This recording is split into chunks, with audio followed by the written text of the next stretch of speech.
How many genders are there, Tommy?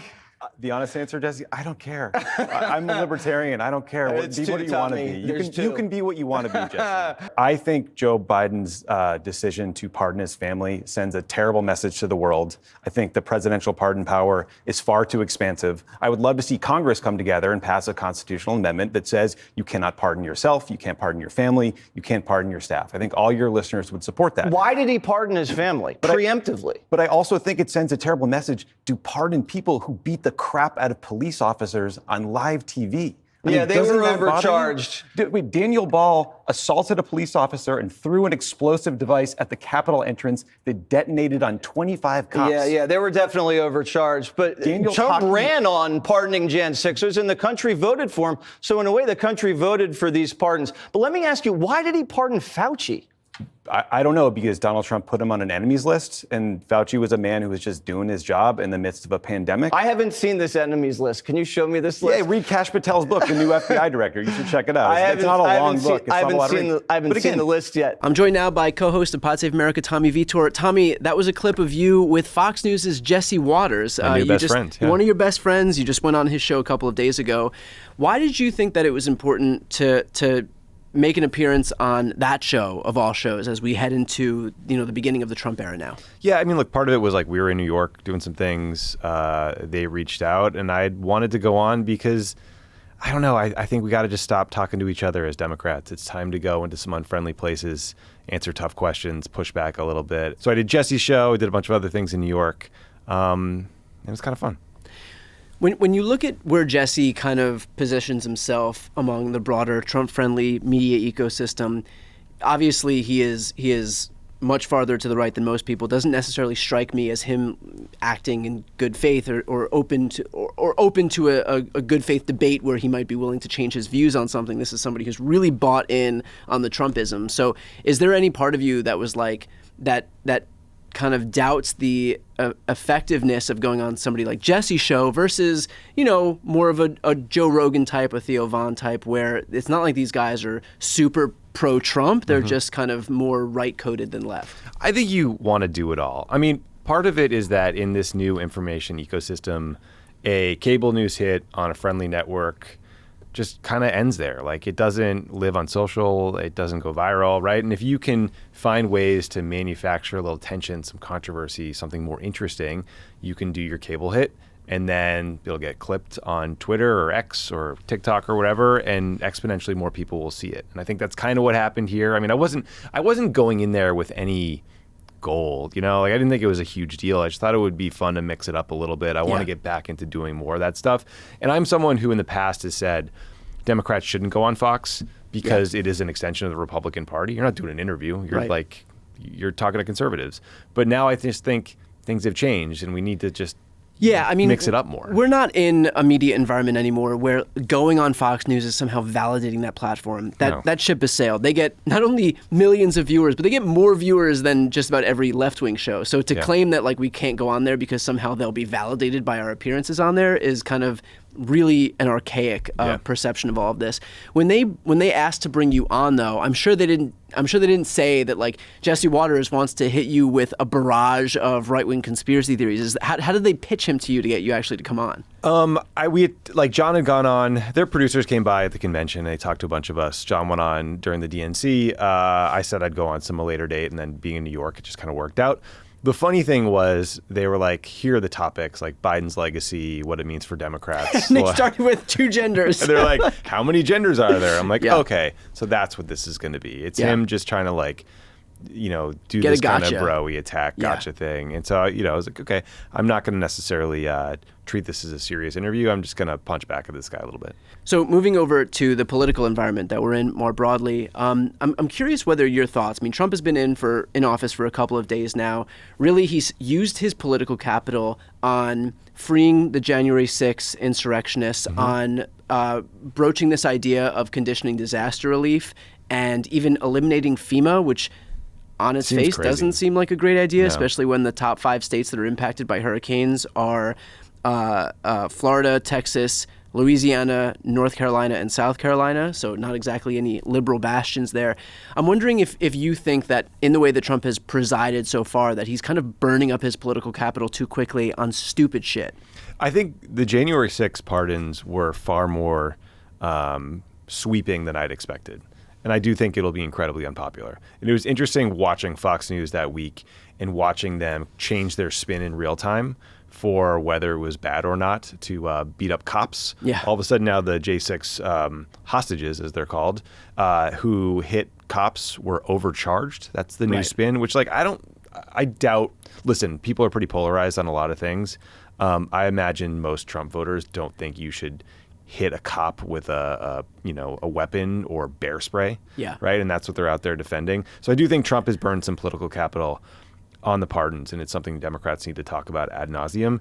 But the real area that he's focused, and I think will continue to just hammer, is immigration and locking down the immigration system, blocking legal immigration, deporting people. Like, that's what's going to get super ugly. And so how do you think that that's going to present itself in a way that Democrats could focus on from a messaging perspective moving forward? Like we know that the immigration fight, that the deportations, that the raids are going to happen. What do you anticipate if all goes according to how you presume it's going to go? What do you think that it would benefit the left to focus on as we fight back against Trump? Yeah, I mean, I think what Trump is going to want is to pick fights with blue state sanctuary cities, and try to create some high-profile instances where he claims he's trying to deport violent criminals, and some, blue state or blue city mayor is blocking it. That's the narrative he wants, right? Because he needs a boogeyman in all of this. He needs an enemy, all the time. Always needs an enemy, and I think Democrats need to just come at this from a common sense place, a place that marries up tough control at the border. A policy that is sane, that involves prioritizing the people who try to immigrate to the U.S. the right way, people who wait in line, learn English, pay, the Obama-era rhetoric, right? I'm curious on the Obama-era rhetoric. I was looking at a clip that Favreau posted on Twitter, and it shows Barack Obama talking about immigration. And I think some of what he is saying about immigration, which, along those lines, that there has to be a more orderly process, that we don't want 500,000 migrants coming over the border at the same time. A lot of that, kind of the conversation on the left has moved away from that. And I don't know that there would be kind of an embrace of that, at least among the progressive faction of the Democratic Party moving forward. Do you think that there is a way for the left to embrace that kind of rhetoric? How do you foresee that playing out? Because what you're describing, I think, would be at odds with a progressive wing that very much views that kind of rhetoric as more pandering to the right. I mean, Donald Trump won the election running on these issues. So I think there's got to be some course correction here. I think what people want to hear is that the border is secure, that the immigration process and system is orderly and fair and doesn't prioritize people who did the wrong thing, that there isn't, the so-called catch and release where anyone who comes and claims asylum just gets released into the United States. There's a lot of sort of things that were happening because the system was overwhelmed that didn't make sense to people intuitively. And I think Democrats for years and years and years have talked about comprehensive immigration reform that includes, border security, but also a pathway to citizenship for people and protection for the dreamers, people who came to the United States with their parents when they were small children, have never lived anywhere else, don't necessarily know the language of the country they came from originally, but now could get deported. And so I think focusing on all of that at once has always been the winning political message, right? You want a secure border, you want an orderly process, you want it to be fair, and you want people who did the right thing not to get cut in line. But also, we have to emphasize the humanity. And I think that's where Trump got in trouble in the first term. Family separation created images and headlines and stories that offended the majority of the country. And it's inevitably going to happen again. There's no way to go about doing, enacting his plans without ripping families apart, or even worse, this idea that folks who are in this country and who have basically lived in the U.S. their entire lives are somehow now going to be deported to a country of origin that they've never, in effect, and practically speaking, even known. Yeah, and he's also trying to get rid of birthright citizenship, yeah, which is something that is clearly enshrined in the Constitution. And do you have any worry about that in particular? Because, I mean, I know on its face that it's nakedly unconstitutional. Yeah. But then you look at presidential immunity. Also, doesn't appear anywhere in the Constitution. The Supreme Court decided out of whole cloth that it does belong in the Constitution. At the same time, you look at Section 3 of the 14th Amendment.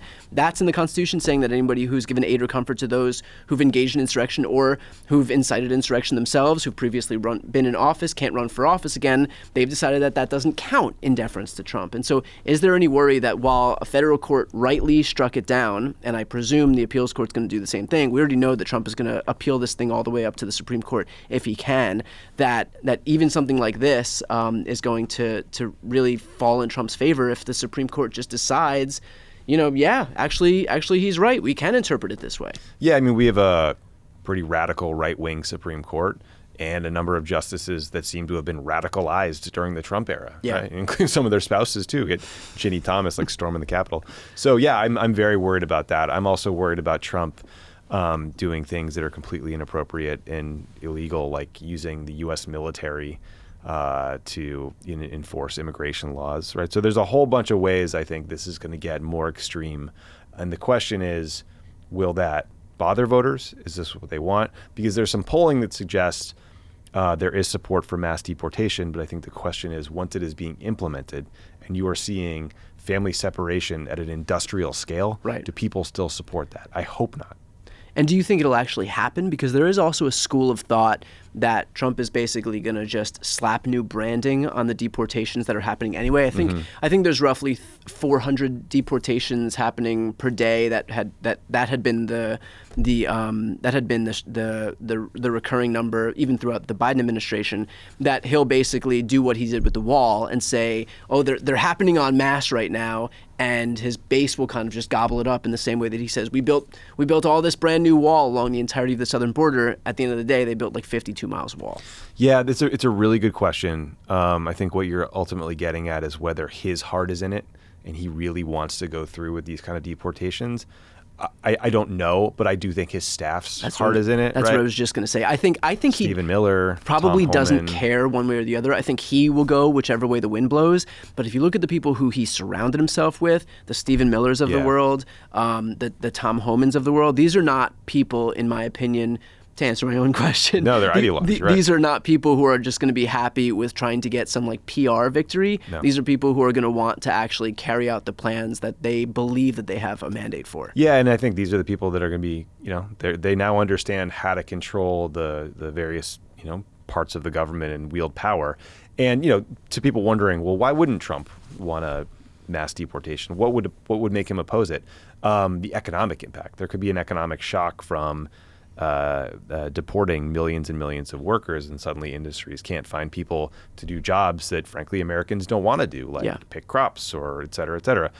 So I think you could see Trump worrying about that and the impact on the stock market. Like the things he cares about are the stock market and bad press. Yeah. But I think, he's going to have these little gremlins working in his administration that are going to implement these things. Weirdly, so much of what he's doing is kind of designed to hurt our economy, which is the one thing that he predicated his whole campaign on. I mean, if he goes ahead and imposes 25% tariffs on Mexico and Canada, knowing that we import like half of our fruits and vegetables and nuts from Mexico unto itself, knowing that we import aluminum and steel and car parts and automobiles themselves, and just the list of what we import from Mexico and Canada is so vast.